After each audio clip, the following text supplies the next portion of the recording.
Hi friends, ఈరోజు మేము బెల్లం గారెలు చేస్తున్నామండి. నేను షెడ్ దగ్గర నుంచి వచ్చేటప్పటికి మా అత్తయ్య గారు మామయ్య గారు ఇట్లా పిండి కలిపేసి చేస్తా ఉన్నారు. అత్తయ్య గారు ఏమేమి వేసి కలిపారు ఇందులో? గోధుమ పిండి కేజీ, మరవ కేజీ, నూనె 100 గ్రాములు, శనగపప్పు కొంచెం కొంచెం వేసారు. ఇప్పుడు బెల్లం బెల్లం పాకం పట్టి ఇందులో పోయాలా?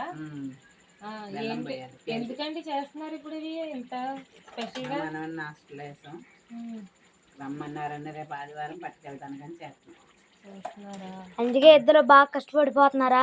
కష్టపడకపోతే ఎలాగా? మరి చూసారా ఫ్రెండ్స్, మా తాతయ్య మా నానమ్మ కలిసి తెగ కష్టపడి చేసేస్తున్నారు.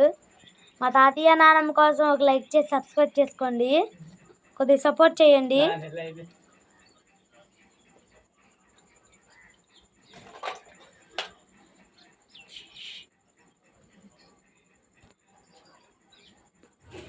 మా అత్తయ్య గారు కేజీ పిండి అని చెప్పారు కదండి, దీనికి కేజీ బెల్లం పడుతుందండి. కేజీ బెల్లం కరగపెట్టి స్ట్రైనర్తో వడకట్టి పెట్టేసామండి, మరగపెట్టాము. ఇప్పుడు మా అత్తయ్య గారు చూపిస్తున్నట్టు తీగ పాకం వస్తే సరిపోతుందండి. ఈ పాకం వచ్చిందని కన్ఫర్మ్ చేసుకున్న తర్వాత ఈ పాకాన్ని చేసుకున్న గవ్వల్లో పోసేయాలి.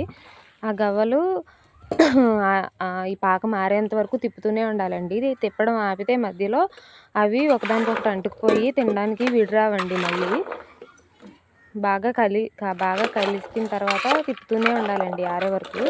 ఆరిపోయినాయి అని కన్ఫర్మ్ చేసుకున్న తర్వాత ఒక ఎయిర్ టైట్ కంటైనర్లో పెట్టుకొని మూత పెట్టుకోవాలి. ఇవి 15-20 రోజుల వరకు నిల్వ ఉంటాయండి చేసుకున్న తర్వాత. ప్లీజ్ వీడియో నచ్చితే లైక్ చేయండి, షేర్ చేయండి, సబ్స్క్రైబ్ చేసుకోండి ఛానల్ని.